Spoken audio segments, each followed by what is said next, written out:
Hi there, my name's Kirsten. This is the Paper Knits Podcast, episode number 37, I believe. And I'm a knitter from Edmonton, Alberta, Canada, and I really love to knit. And I am so glad that I get to talk about my knitting on the internet. It brings me so much joy. I've had a few experiences in the last couple of weeks where people ask me what I do for work, like if I'm like at the hairdresser or something, or like my dental hygienist asked me this week. Like, it's weird saying I don't have a job. And so then I've started telling people that I knit for a job, which just like opens up too many questions. So I need a better spiel for that, but I can just pretend I can have a job that I basically do full-time hours on of knitting that I just don't get paid for. So anyways, yes, episode number 37.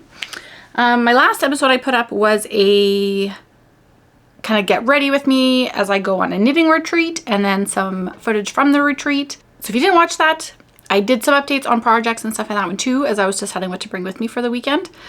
I was wanting to take more footage while I was actually at the retreat, but it is awkward filming things when there's people around. So even when it's like people I knew, I just still felt a little bit weird. So I did rope Jolene into filming us spinning a little bit, because she also like films herself and puts herself on YouTube. So then I felt like she would get it, you know. But anyways, that was a really good weekend, and I immediately signed up for the next retreat that my friends Debbie and Brandy are hosting in October. It's called the Sweater Weather Experience. I'll have a link down below if you want to check that out as well. They put together a really good retreat. It was just pretty chill, that one. The one in October will be a little bit longer, and it'll have some classes, or more classes. But I'm really looking forward to it. One thing I appreciated about, as they were planning, you know, this In Stitches retreat, and then like as we've been getting details about the one in October, is they've been providing a lot of details. And I love details.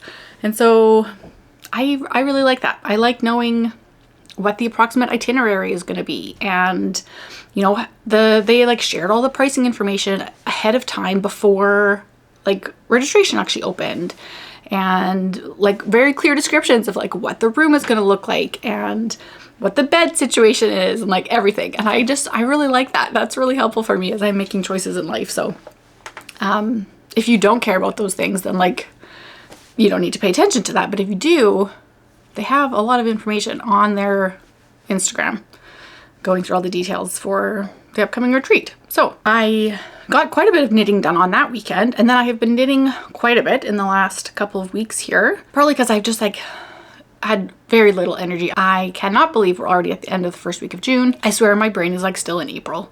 So next weekend is the Prairie Fiber Festival, which I will be going to in Olds, and I'm taking a spinning class there. And then I'm just so eagerly anticipating Knit City Calgary in September. Got my hotel booked. The vendor list was released this week, and so I like immediately started making myself a spreadsheet like with the vendor, and then like a link to their vendor website, and then which Knit City has on their website, but now I have them in my spreadsheet. And then I've been going through and like, okay, what do you sell basically, so I can plan. Very excited to see that Sondra Yarn Co is coming, and Lake Arsan and Gauge Dye Works. And I am already planning to buy more fiber from Bramble Ridge, because I just finished my spinning project with some of their fiber and it was beautiful. Classes get announced, I think June 19th or something. And so also really looking forward to seeing that. They have the instructors up on the website already, and so I can kind of like guess based on like who they are, like what they might be teaching. But I'm just really excited. And sometimes I fear that when I get really excited about something, that means that it's going to be bad, because I'll like have my hopes up so high, or like it means things will go poorly. But I'm also like, it's also good to like be excited and like feel joy. So I'm trying to lean into that. So anyways, let's jump into some knitting. I'm wearing my ranunculus. This is the third one technically that I have knit, but the second one that still exists because I ripped out my first one.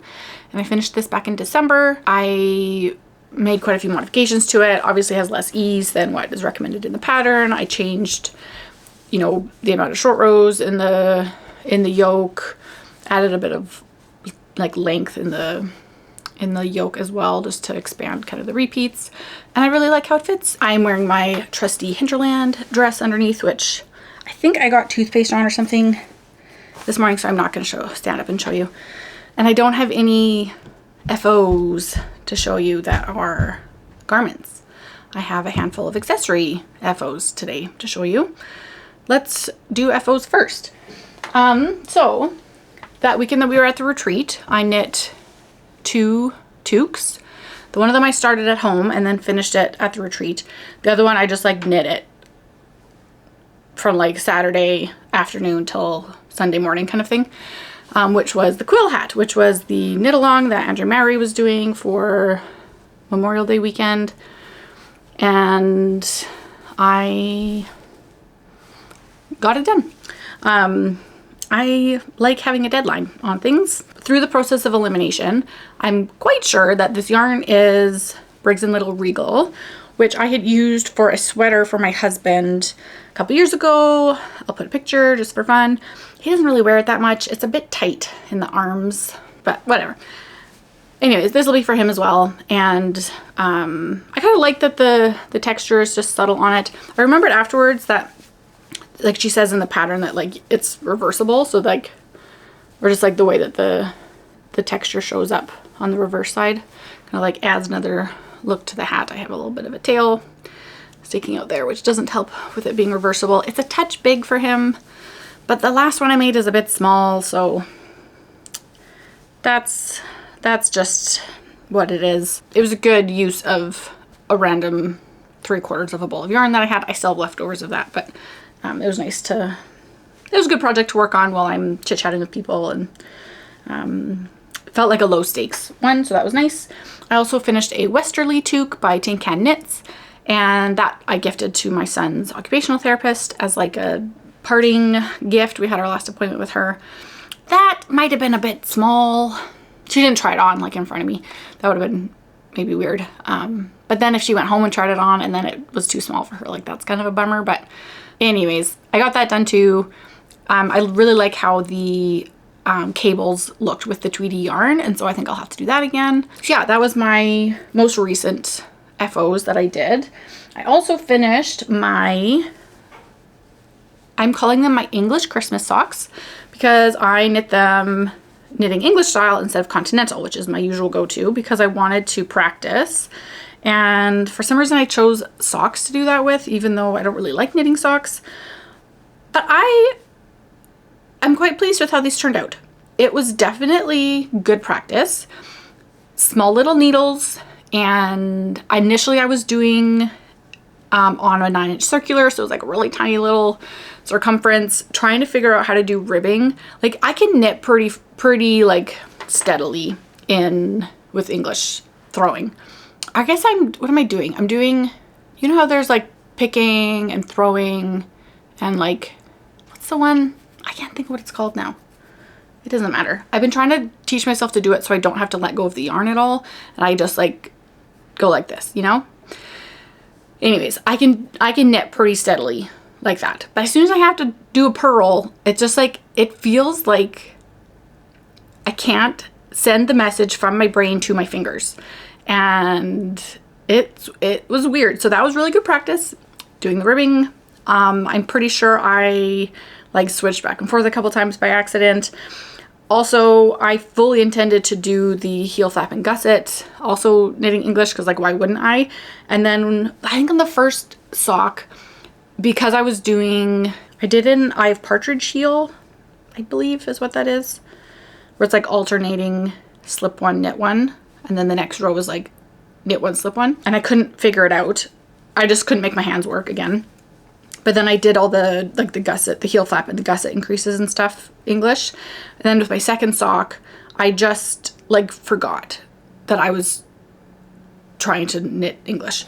And so I had my notes and I was so focused on like getting my like instructions correct of doing the heel flap and gusset, because that's what stresses me out about socks. I knit the entire chunk of like the heel and then did all of the decreases for the gusset and started working on the foot. And I was like, whoa, wait, what am I doing? I was like, I did the entire thing without even thinking once that I was like, oh, I'm doing continental knitting, and I wasn't planning to do that. So that was kind of silly, but it was interesting because my gauge is absolutely different. This might be too subtle to to show up on camera, like I can see it in person for sure. So like the gauge here versus the gauge here, this is knit my usual way in Continental, this is knit English. My gauge is way tighter for English. And so going into knitting these, I knew that was going to be the case. So I went up a needle size, and I don't remember how many stitches now I cast on, maybe 60. And then I normally do like 56 stitches for a sock on 2mm needles. And this is 60 stitches on 2.25mm.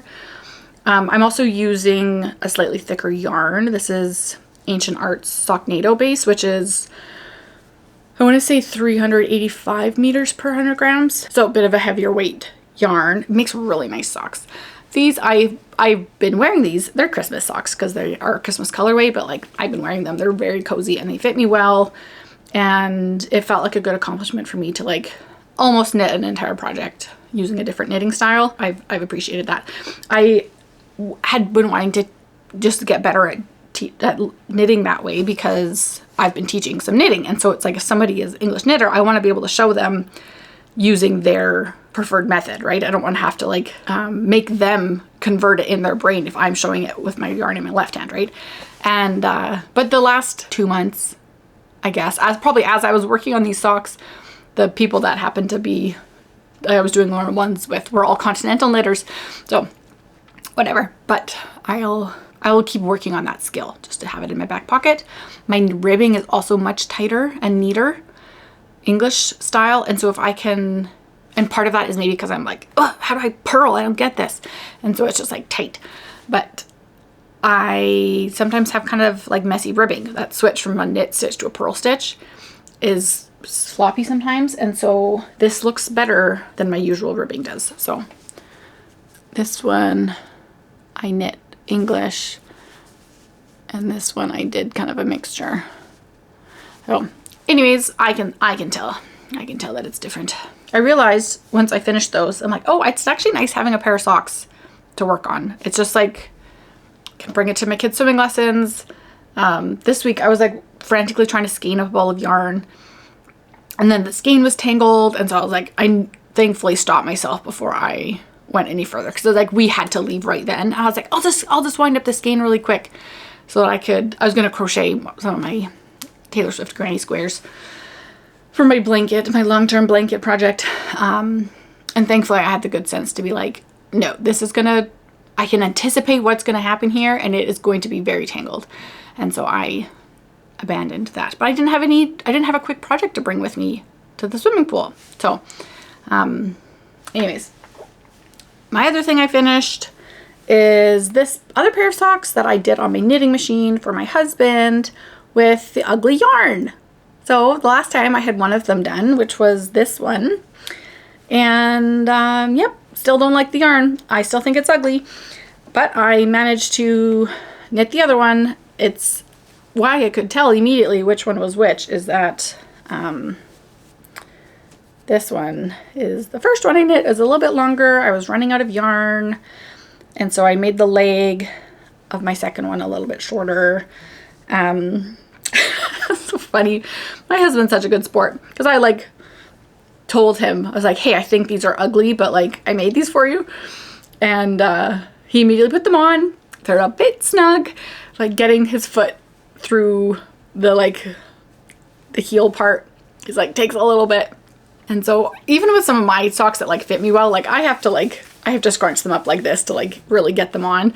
They're just not as elastic as like store-bought socks, right? Oh, they're making fuzzies.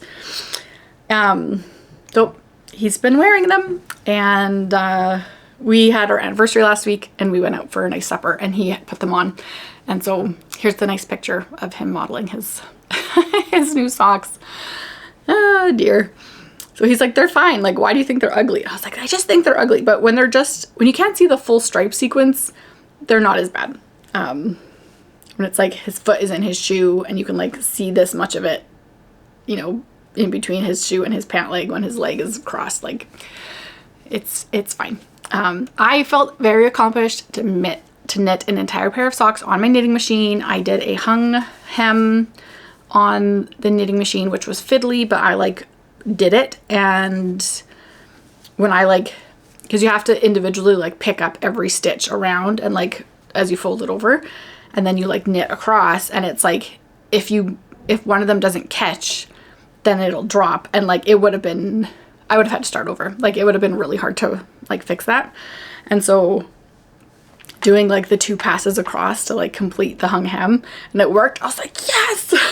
So I felt quite accomplished in that. So anyways, I will make another pair like this with some yarn that I actually like, and you feel even more accomplished then. But that yarn is successfully out of my stash. I had like a small little leftover from one of the many times that I have knit that ball of yarn, and it is still kicking around somewhere, but I think I was like, nope, I'm not saving you. I added it to my pile of scraps that I collect and then don't do anything with.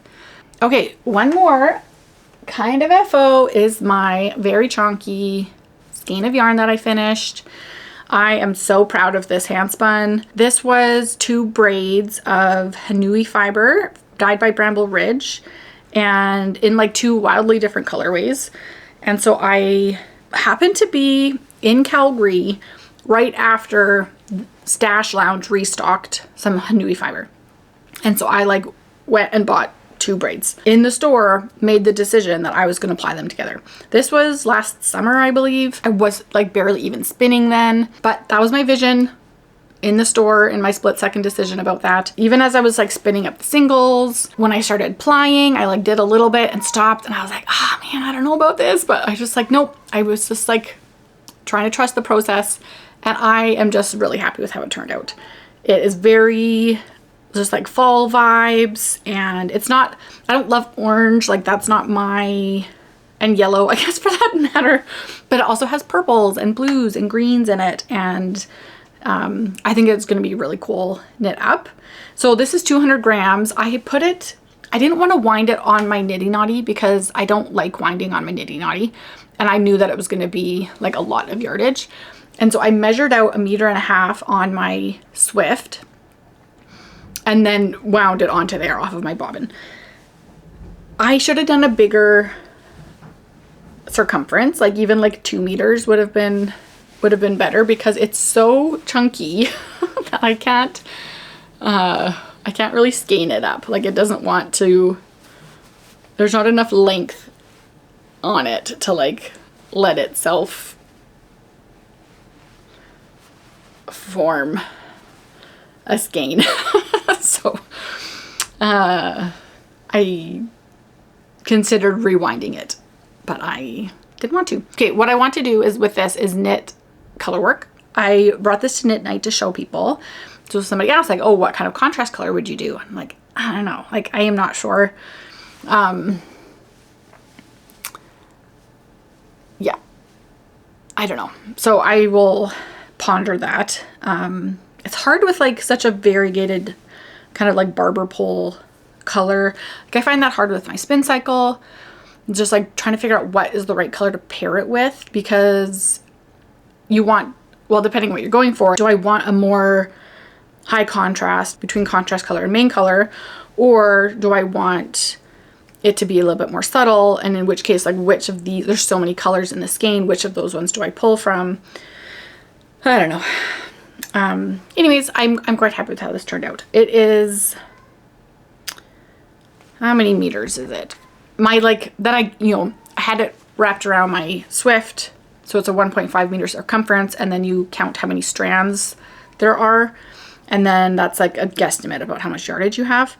So I have approximately 387 meters, and it is probably like worsted weight. I don't know, I'm still learning. Anyways, there's my finished hand spun, and I'm quite pleased with that. I'm not going to try and skein that up again.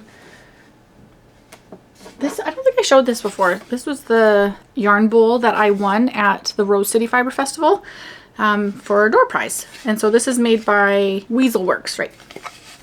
So yeah, it's pretty. Oh, I also got a nice tote bag there and 2 skeins of yarn. Do you want to see?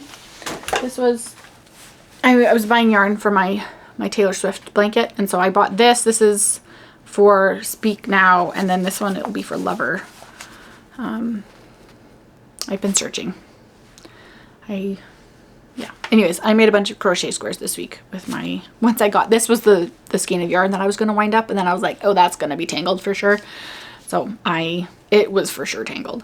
I hand wound the ball and then put it in my yarn bowl and then rewound it into a cake, which worked out pretty good. But anyways, oh, I also have some, I don't remember if I shared this before, it doesn't matter.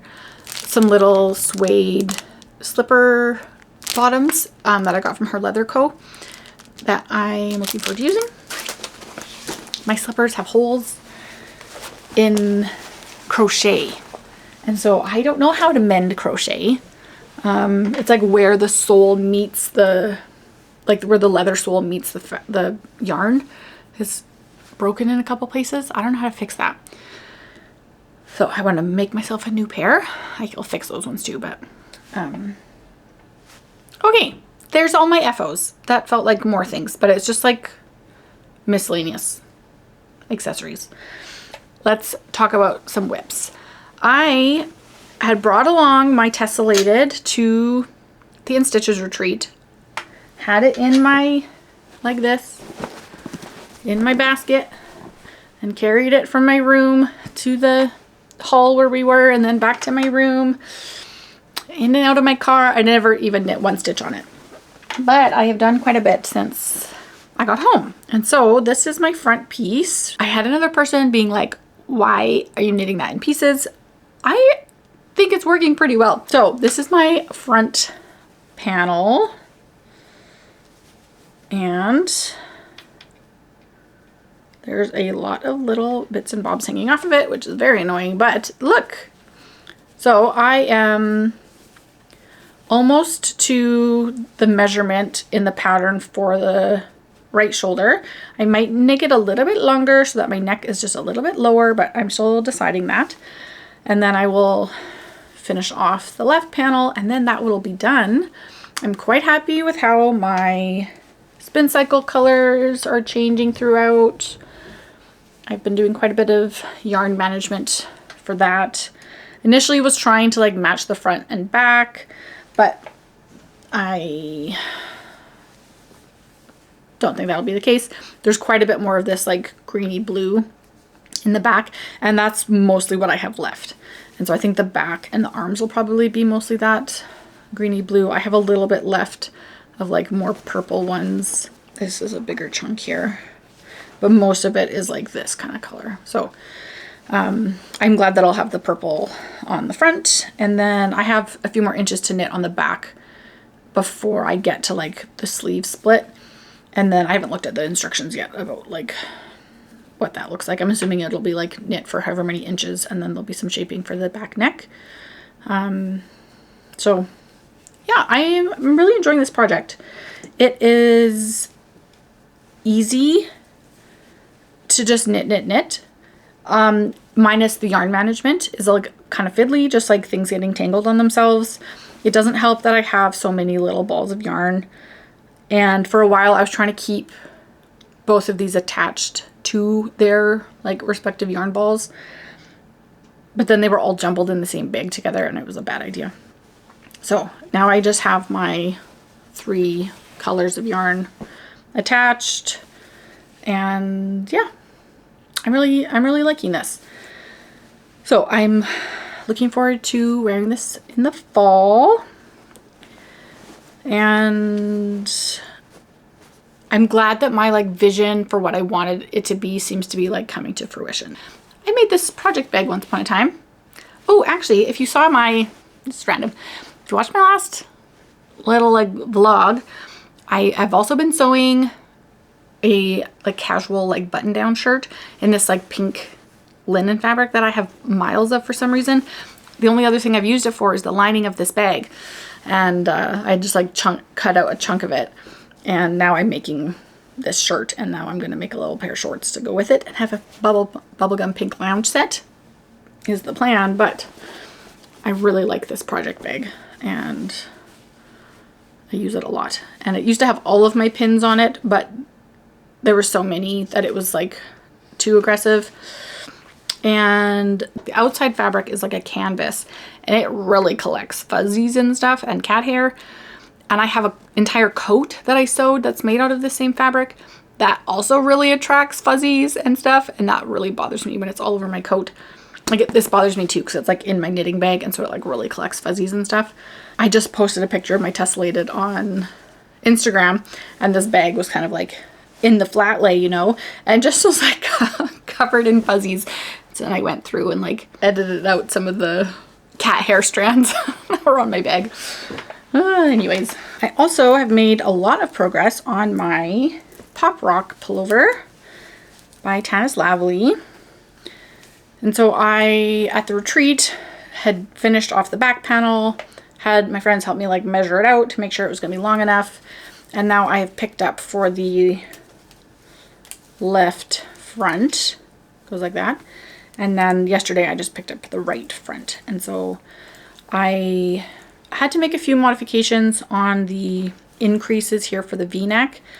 It'll like be like this. So like the V-neck will come like this because my row gauge is a little bit off. And so I like had done math, what I thought was correct math, but it wasn't quite right. But I have worked until I'm supposed to technically have one more increase on this side, but I'm also at a color change. And so I'm going to get to that point on the other side as well. And then I really don't like on striped things when at the neckline, the stripe gets distorted. And so like it often like pulls up right there. And so I have an idea in my head about how to visually prevent that from happening. And I didn't want to add a stripe right here just in case that made it worse. So anyways, this is Sanis Garn Tin Lena held double. Really liking the fabric that it's making. It feels much more sturdy than when I held it single. And it'll mean that it's like a bit heavier and warmer, but I think it'll be much more functional for me. Just not having to like have a potentially see-through shirt on and like not wanting to add an extra layer underneath because it's like a summer garment, you know. I'm probably going to add, the pattern doesn't have sleeves. It just like has a little cap from the drop shoulder. And I think I might add sleeves. I might still be a little bit short on my yardage. So we'll see, I guguess. But that's coming along good in my Her Leather Co bag, which is my very favorite. Last week I like had to make some decisions about the Pop Rock, and I didn't want to do that. I had to make some decisions about the tessellated. Didn't want to do that. And so I cast on something new. Of course, I have had my leftovers from my Farnham sweater sitting on my desk, and 99% of my yarn is in bins now after the potential moth incident of last year. And I didn't know where to put this. It was a bunch of partial balls. And I was like, hey, I don't want to just shove it away. I want to do something with it. But I like didn't really know, and like thought about maybe making a hat. And then I started looking for colorwork mitten patterns. And so I have a pair of colorwork mittens that are DK weight and like a little bit of a loose gauge. So I liked the idea of like having this fingering plus alpaca at a smaller, tighter gauge for mittens. So very quickly, I came across this pattern by Zolda Teague. It's called Millet, I believe, which means to love in Latvian. And it is beautiful. And I cast on a pair of mittens. It's kind of cool. There's like a double cuff on it that you fold upwards. And so you like knit the cuff and then you turn it inside out and do like a kind of like a little short row. And then keep working so that then you can fold up the cuff. There's the ribbing inside, and then you get the colorwork cuff over top, and it's just very cozy and warm. I've just added my thumb hole. There's some nice change in the colorwork and like the shaping and stuff at the top of the mitten, which will be really lovely. and they feel incredible. And so I think this was a good use of my leftovers. The blue I'm using is some Sandisgarn Sunday and the matching Tin Silk Mohair. And yeah, this has just been some new dopamine, you know? I didn't gauge swatch, and so like I knit this whole cuff portion and realized that my gauge was a bit big.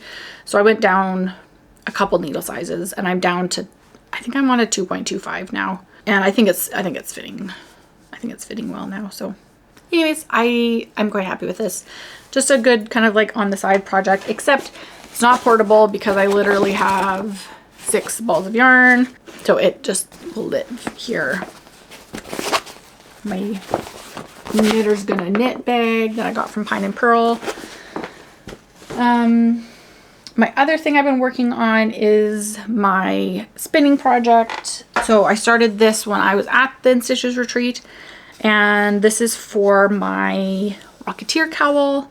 Jolene has done hers, spun all of her yarn, had to go buy more fiber, spin more yarn, and then has knit the whole cowl.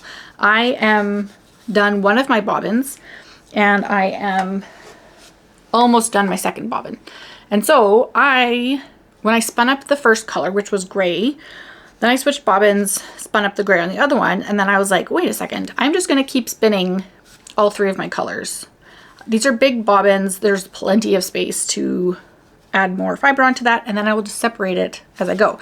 And so you can kind of see the gray peeking out underneath there. I have the dark brown, and then I will have the white over top of this is next. And then I will ply this up and hope for the best. I did not do any sampling, any really particular planning for this. I'm very sure I do not have enough yardage, but we're gonna just ply up what I have and then make decisions from there. I want to get going on actually knitting this project. As I said, my brain is still in April. It's about to be the middle of June. Summer is always so busy. And then before you know it, it'll be September.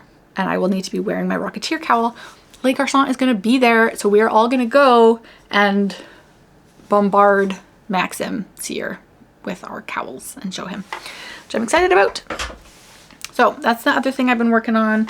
Like I said, I did get some more of my squares done for my Taylor Swift blanket. I hadn't worked on this in a couple of months. I was a little bit stalled out. I was excited to find a color that I really liked. And then I have been doing some more of my other blanket project because again, I was really excited about these colors. And so I have a mini skein set that I got from Rose Hill Fiber, which I have a lot of their yarn. I have a lot of sock yarn from them and a handful of socks I've knit with their yarn, but this was just such a beautiful mini skein set. And so I've been excitedly making more squares for my Sweet Shop blanket. What else was I gonna, oh yeah. And then another thing, I took a class at Little Blue Fiber Studio. This was like a month ago now. It was on Mother's Day, about double knitting. And so here's my little swatch that I made at that class. That was with Susan Chin, who is Knit Frog Repeat on Instagram. And she's a local designer and does lots of teaching and stuff. And it was really good to take a class with her. I've attempted to do double knitting in the past, like earlier on in my knitting journey. And actually there's this blanket that I just fell in love with. I think knit in the round and steeked, but there was some people who modified it to be double knit, and I wanted to make it. And so I was like, well, I have to learn how to do double knitting. This was probably this would have been 10 years ago. I'm pretty sure my oldest was like literally a newborn. And I was like, I know. I remember sitting in bed being like, I'll just figure it out. And like probably had a baby sleeping next to me. And I was trying to figure out how to do double knitting so I could knit an entire color work blanket. Like modifying the pattern to be double knit. That was a little bit ambitious. I have another blanket that is half on the go. There's a pattern by Pearl Soho. There's kind of these little like dots of the contrast color that come through to the other side. I made it like this far into a blanket for that as well. That was also years ago, like 9 years ago, probably now. And I have fiddled around with it ever since. Actually, I made my son, I gotta find that. Where would that be? There's a couple patterns for knitted fidgets with like a marble inside or something, so you can like follow the marble through the track. And I made one for my son. I have not seen that in months. Where would that be? Anyways, that was also me attempting to do double knitting. Anyways, I can do it now. So yeah, my kid said this looked like Minecraft face. I kind of wish I would have just like added another square on the top, but so it wouldn't quite look like a creeper or whatever, but it's fine. So yeah, it was good. It was good to just like kind of like get in the rhythm of doing the double knitting, switching colors, reading your work to see like, you know, what color is facing you and what color is on the reverse. Susan had a pattern that she was working on that had a chart, and so then she was going through kind of like how to read the chart and like how that translated to the knitting. She had this beautiful, I wish I would have taken a picture, a beautiful pair of mittens that she had knit and double knit that had, so it was like knitting a fully lined mitten, a fully lined glove. Did I say mitten before? They were gloves. And so I think there was color work. I feel like there was portions of it that were like patterned. There was a Latvian braid. She had done a double cuff. And so then when I think that's what it was. I should have paid more attention / written down notes. I don't remember things well. I think that she had done like folded up a double cuff. And so then she had her double stitches that she needed to then knit the like inside and outside of the mitten essentially at the same time. The glove, it had fingers. Anyways, it was really cool and very, very tight little gauge. She doesn't have a pattern for it. She just was something that she was knitting for herself. And I think years ago, but they were beautiful. So anyways, I have a few things in mind that I want to make, like finish that blanket that I've had on the go forever. It doesn't even exist on my Ravelry. I probably knit that before I even knew what Ravelry was. And that's not true. That was an exaggeration. But it doesn't exist on my whip list of Ravelry. It's just in a pile in the closet. It doesn't even live in this room. It's in a completely different room. Anyways, yeah, it's nice to take a class and do that. And I have my class coming up next weekend, which I'm excited about. I'm still feeling a little bit uncertain about bringing my e-spinner versus bringing my treadle wheel. I haven't used my treadle wheel now in months, and I have been using my e-spinner quite a bit. I don't know. I feel like, I don't know the word exactly, imposter syndrome probably a little bit about my spinning ability in general. But then also with like using the e-spinner, I had a heck of a time getting this fiber started on it and had so much just like waste and like, which I'm like, I don't want to be doing that in the middle of the class as I'm trying to like learn how to draft in a different way, and I like can't even get my yarn to take up onto my bobbin. I don't know. Anyways, I think that's everything I wanted to share with you today. I will probably film 4 seconds of footage at the Prairie Fiber Festival because also, again, feeling self-conscious about filming things in front of other humans. But I don't know, we'll see. And then I guess I will be back to show you my knitting again in a few weeks. So yeah, I hope that you are enjoying whatever you are knitting on. As always, I like to hear what you're knitting on. So if you want to tell me in the comments, I'd love to hear about what you're making. Are you working on things for the fall? Are you knitting on summery things? Are you doing accessories like I apparently was this month? If you tried any new crafts lately, do you have fiber festivals coming up where you are living? Everything I talk about, I link down below in the description box. And you can also find a link there to my Ravelry and to my Instagram if you want to come and find me there. And please feel free to like and subscribe to this video because it lets YouTube know that you like what you're watching, and then it shows it to other people. And that's a nice little boost for me. So yeah, that's all for today. Thanks for hanging out with me. Happy knitting. Bye.